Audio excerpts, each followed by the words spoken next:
Last time I was on the outskirts, or in the outskirts, and now I'm squarely in the bathroom. This is what we call evolution.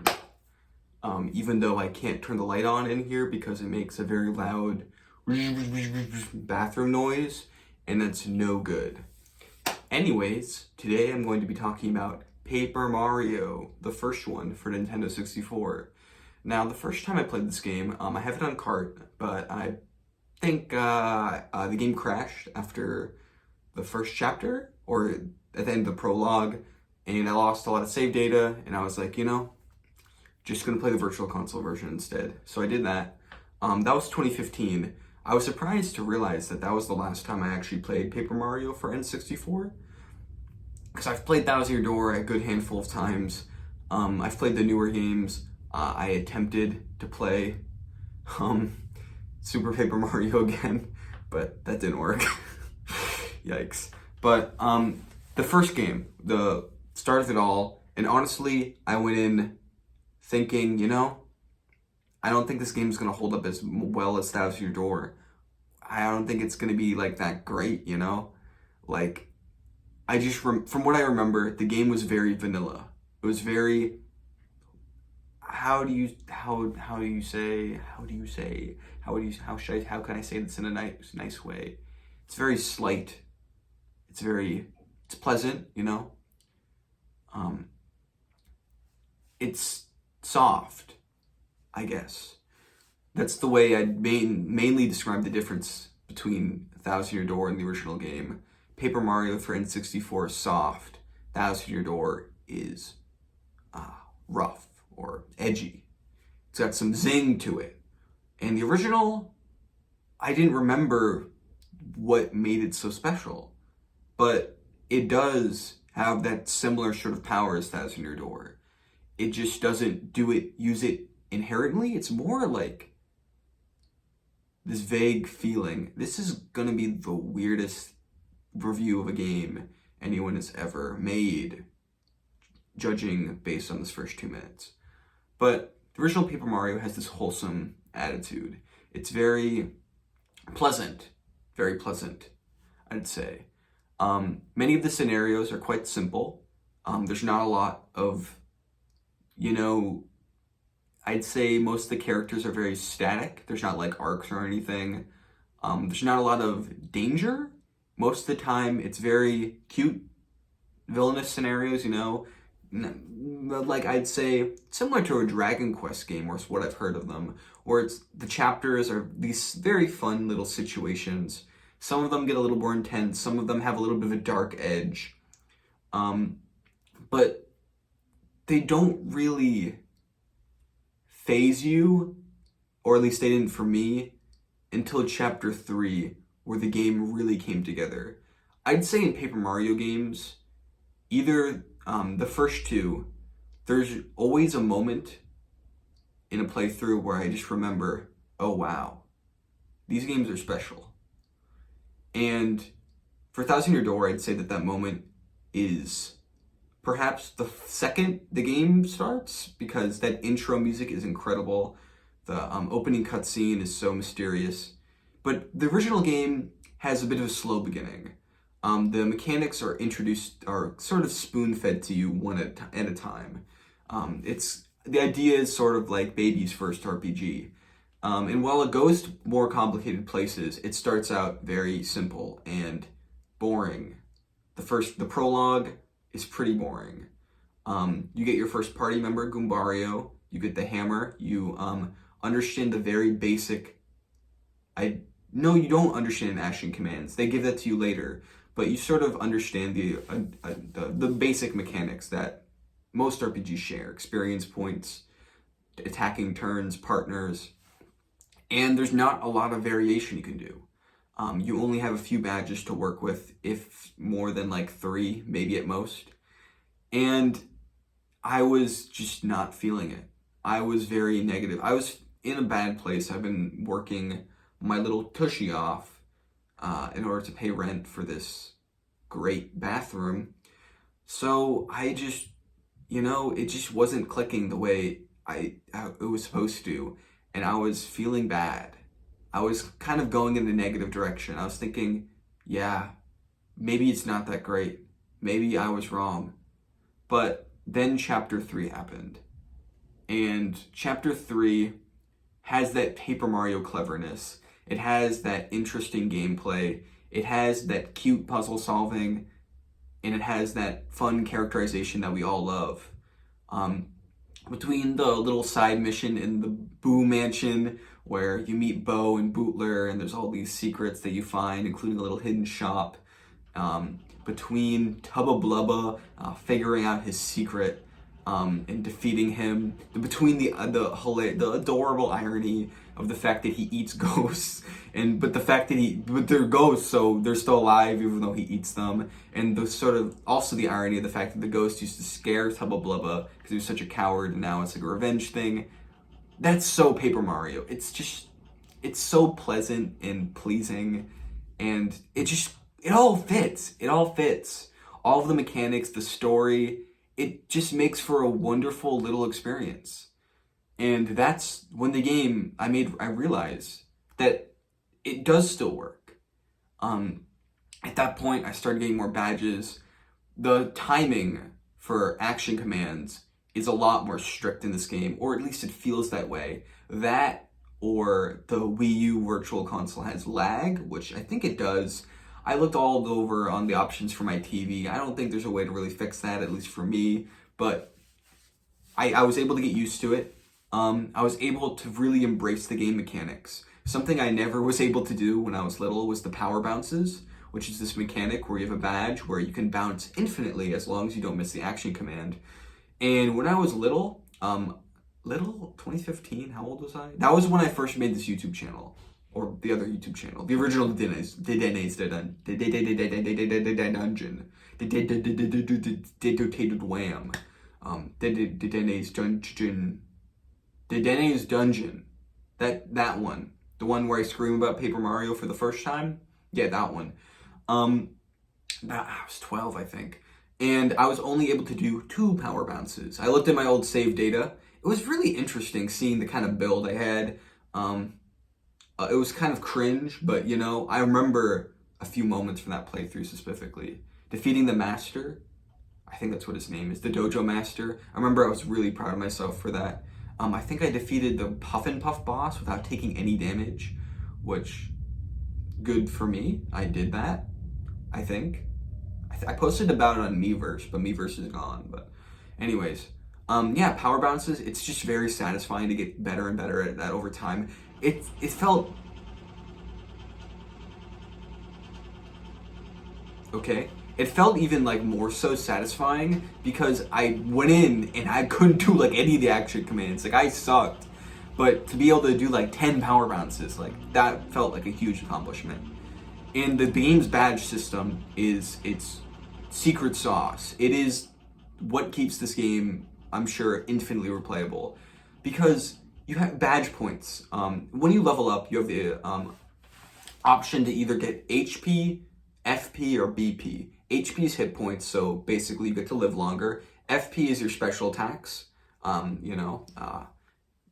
partner abilities, Mario abilities, and badges are special effects that you're able to pin onto Mario. And there are a ton of these. There are ones that have field effects. There are ones that are about give you new attacks, one that give you passive benefits, one that do status stuff. But one thing that I think is brilliant is that you can only have 30 BP. You can level up, I think HP and FP, you're probably not gonna ever get to the maximum, I think. I think the maximum is unless it's something low 50, I think it's 99. But BP, if you go for badges, if you play around badges, you will get to that maximum. And that's not enough to equip every single good badge. So you really have to play to the strengths of the area, which I think is a brilliant game design because it creates new strategies through what's the word?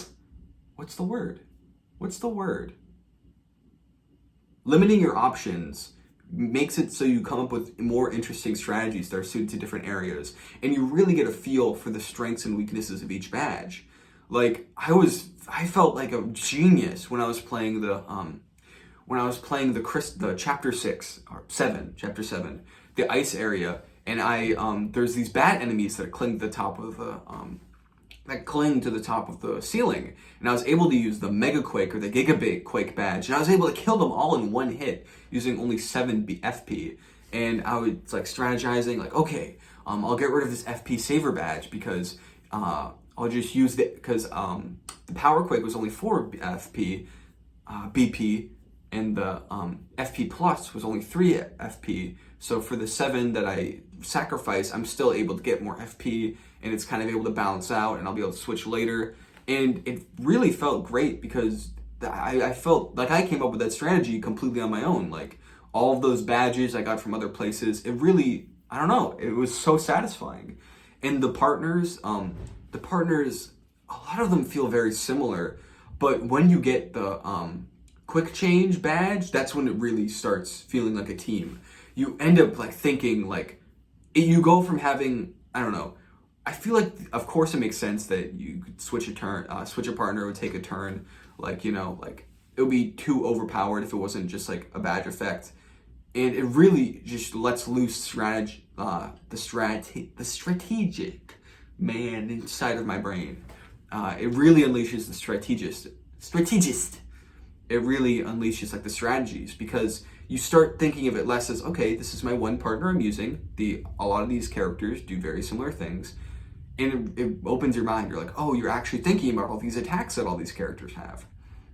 They work as a cohesive team more, which I think is great, and especially in this game because they don't really have health bars. There's really no downside to using as many unique partners as possible.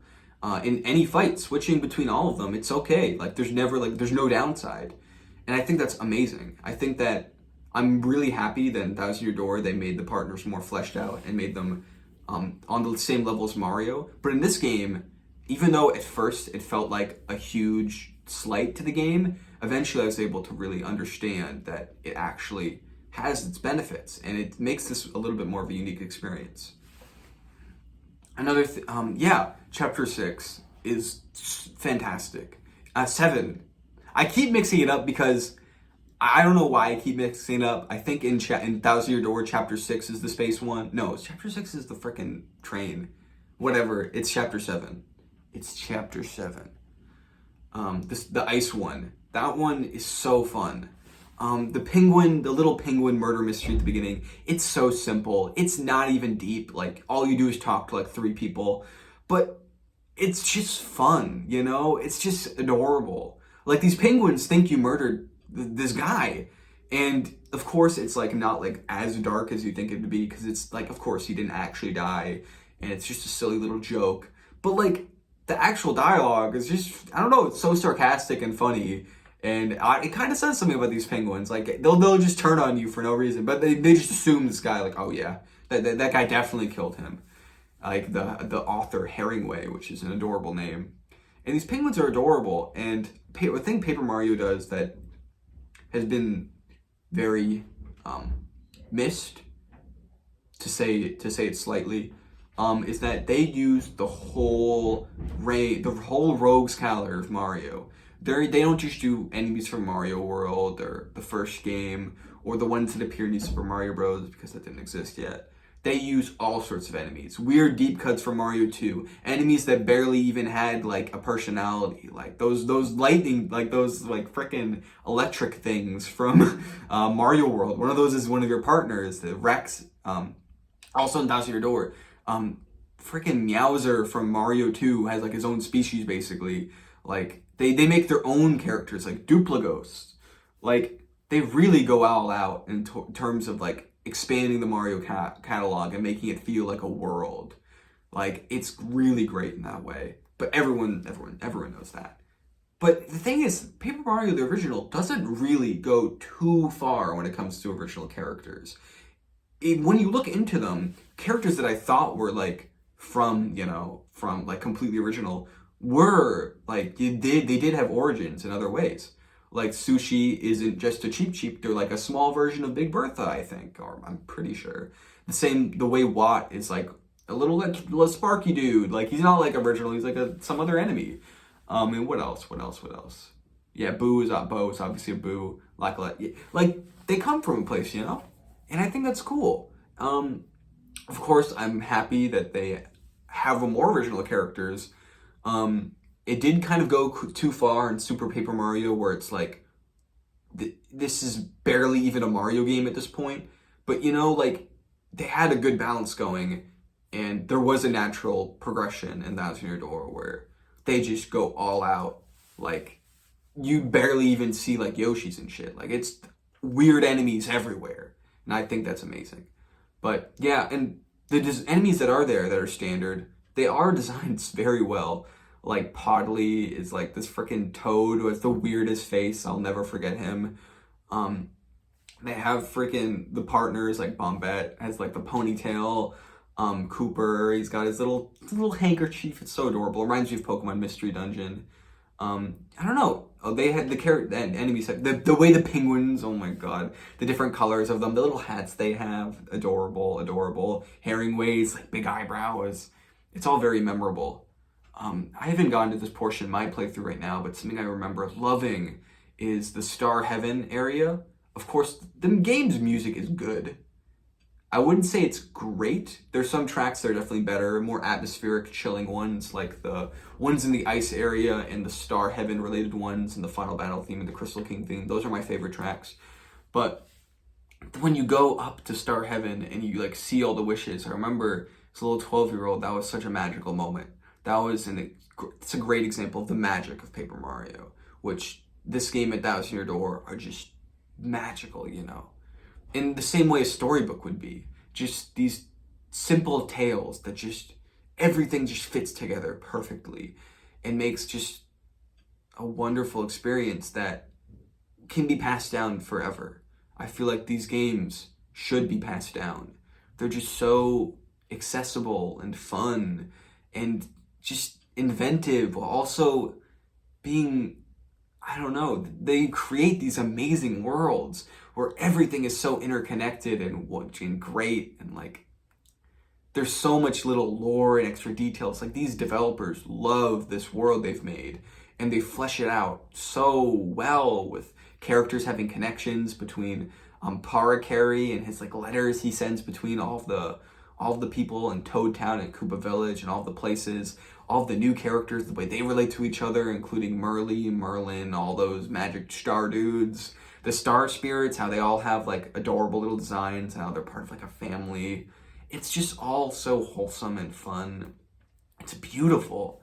And a thing Paper Mario has is its softness makes these fantastical story time, fairy tale, tall tale elements. It makes them work. I feel like they feel more natural in this game. While in Thousand Year Door, it's such like a unique feeling. This one, it's a storybook. That's the best way to describe the feeling of the game.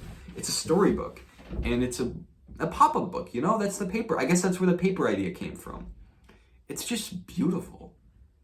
It's just a beautiful game. And the sprite work, I love the sprite work. It's so cute. N64 sprite work is pretty rare, but like some of the animations are very smooth, and I love whenever they try to do a fun little effect. The use of 3D is actually pretty good for the system, It has the very simple geometric feel, but it works with like the Paper Mario aesthetic. I like how the game's outlines, like they're not all completely black, like like the color palette's a little bit more pastel than the later games, which go full on in like the comic book style, which I love, but the storybook aspect that's kind of like left, it's cool. I like it a lot, actually. It's very memorable. I saw this picture on Twitter, Paper Mario, like if it was a Game Boy Advance game, and yeah, it hits. Like, Paper Mario for N64 is unique, and it's worth going back to, totally. It's not antiquated at all. I love it. I love it a lot. I just, in rediscovering it, has been a really positive experience, and I've really wanted to talk about it again because I was obsessed with this game when I was little, and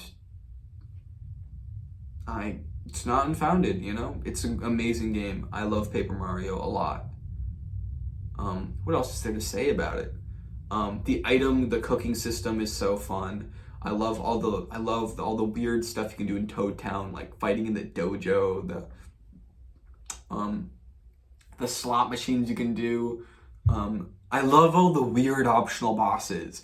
They just like, just randomly, it's like, oh yeah, here's Koopa C. Kent, this Koopa Troopa that does like 15 damage, and the way he's like tied into the Koopa Village, and how there's like this random lore where it's like, oh yeah, all these Koopas came from Koopa Village, the Koopa Bros, Koopa Kent C. whatever, and what's the other one?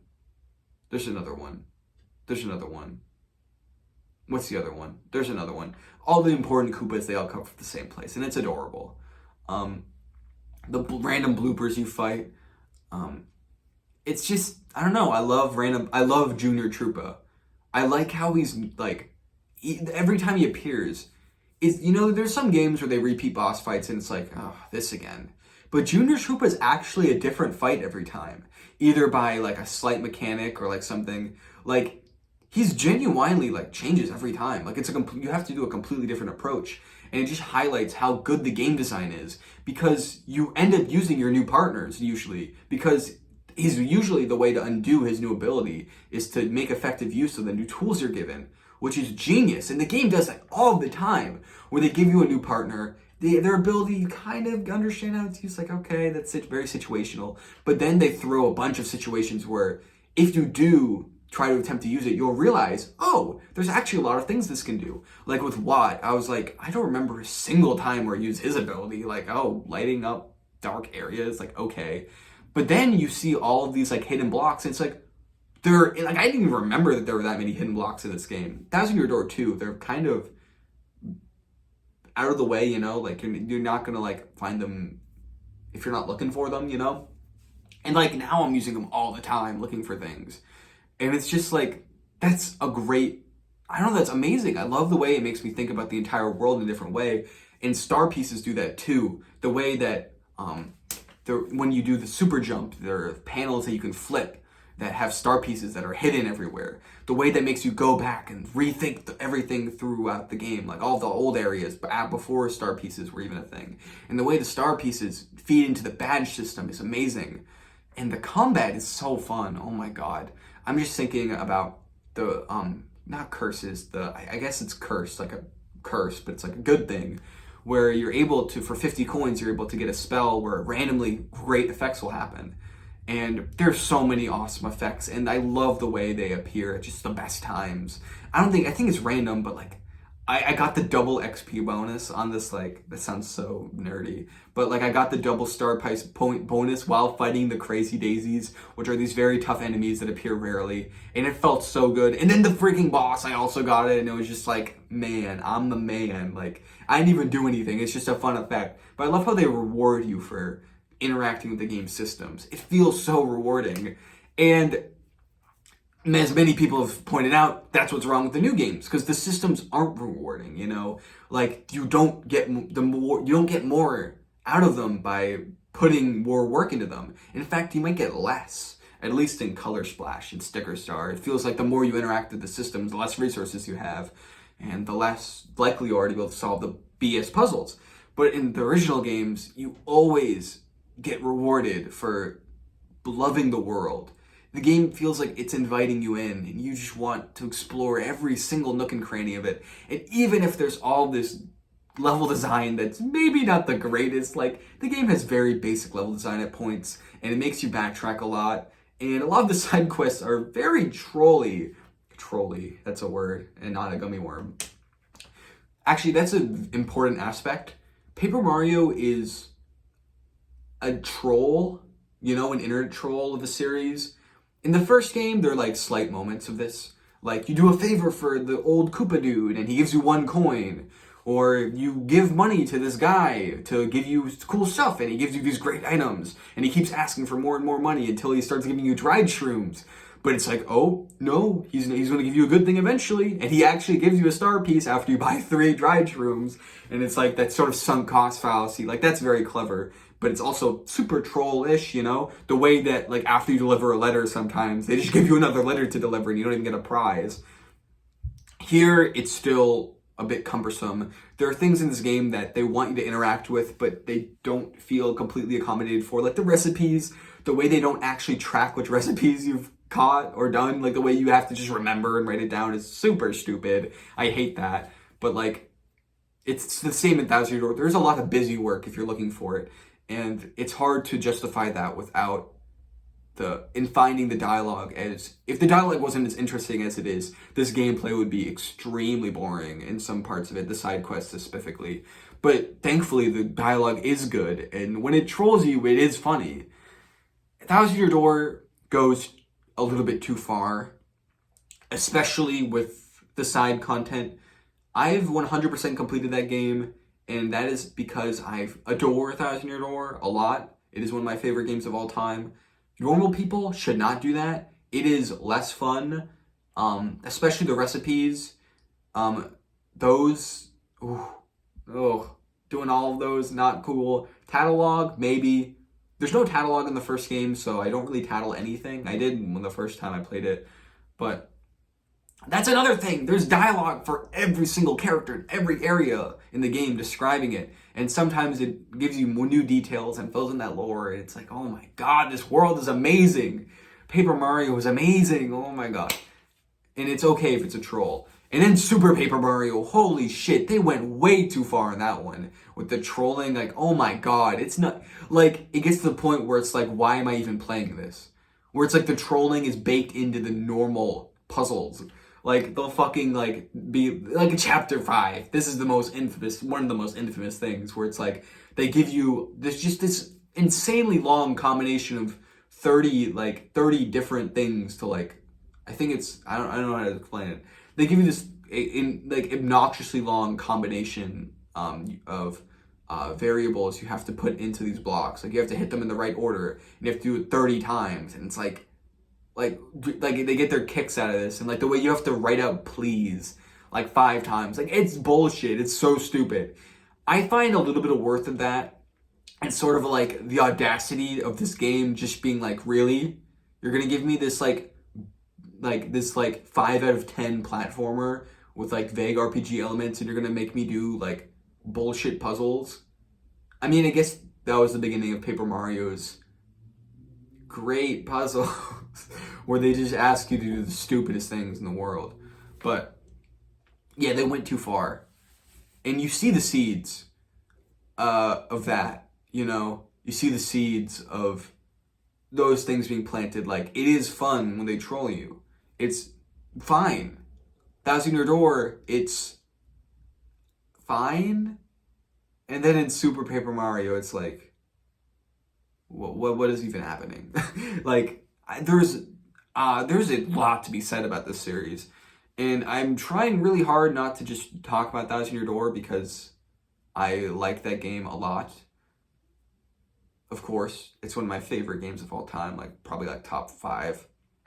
And Super Paper Mario, the more I think about it, is one of the most interesting left turns in gaming ever, and where that left the series, I think, is a super interesting discussion, because Super Paper Mario is a Paper Mario game, but it kind of unveils, it's like getting rid of that mask that the first 2 games have, where they're able to get away with this bullshit, because at the end of the day, there's a fun combat system that's rewarding.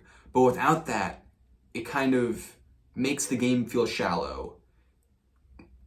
And when you look at the level design of the first 2 games, you realize this is a game that has a lot of great components that come together in a perfect way. And it really was a difficult balance, because the second they start shifting around those elements, that's when the balance goes off. And it kind of fucked everything up. Like, there's a lot to be said about the way that original characters aren't used in Paper Mario anymore. But on the gameplay end of it, these games they're so delicate, the balance, They accomplish everything they want to do. But I don't know if Paper Mario is a formula that works for more than like 2 or 3 games. like, people want them to just make another game like Thousand Year Door. But how could they top Thousand Year Door? You know? Instead, they took the Paper Mario vibe. They took the Paper Mario smell, and they pinned it onto something that wasn't Thousand Year Door. You know, a new type of game. And it didn't work. They went full ham on the story elements too. Like, there are a lot of like very obvious comparisons where it doesn't have the same impact. Definitely as Thousand Year Door. It doesn't take itself as seriously. These characters, they're on freaking fan fiction level, but I love that a little bit. You know, it brings my heart joy. The way it's so cheesy and melodramatic, but also touching. It doesn't like other than a lot of other things, the game isn't balanced between silly and serious. It feels like some parts of the game are 100% serious and other parts are 100% silly, and they very rarely mix in a good way. But when they do, it is good. I don't want to replay Super Paper Mario because it's not a fun game to play, but I really want to talk about it and not be pulling stuff out of my ass. Oh, the original Paper Mario. I guess this is the end of my discussion of this game. God, I have so much to say about Paper Mario. The series in general. Man, I don't know. I love it. I love the font that they use for the dialogue. I love the title screen. I love the way that you name your save file and how they give you all these cute things you can do. Usually I name myself Dylan because my name is Dylan, but this time I name myself Ducky. I love chapter 6 or 7. I keep saying that. I think in my head I mixed up chapter 6 and 7 for like so long that now it's just hard to like go back in like the actual order. But chapter 7, I was having so much fun playing it. It just popped. It just popped out of a book. Pop out book. Paper Mario is a pop out book. I don't know. I love it. I love it. It's great. It's great. Thousand Year Door is so amazing. Oh my god. I shouldn't replay Thousand Year Door. I literally just replayed it like a year ago. Like, but I want to do it again already because the original game is just, it's really done it for me. Well, that's all for today. Thank you for watching. Bit of a longer one. I did kind of go on and off about the actual topic. That intro was a little bit shaky because it was kind of, when I'm doing these discussions, like it takes a bit for my brain to get going, like jumping from one point to another. It's like, it's turning the wheels. So I apologize if it was a little bit incomprehensible, but I feel like I've come to a place where I've adequately discussed this game. Who knows? I may make a follow-up video if I have more thoughts. I probably will. I'm near the end of the game. I love Paper Mario. It's amazing. Luigi's Diary. Oh my god, it's so adorable. Anyways, that is all. Goodbye.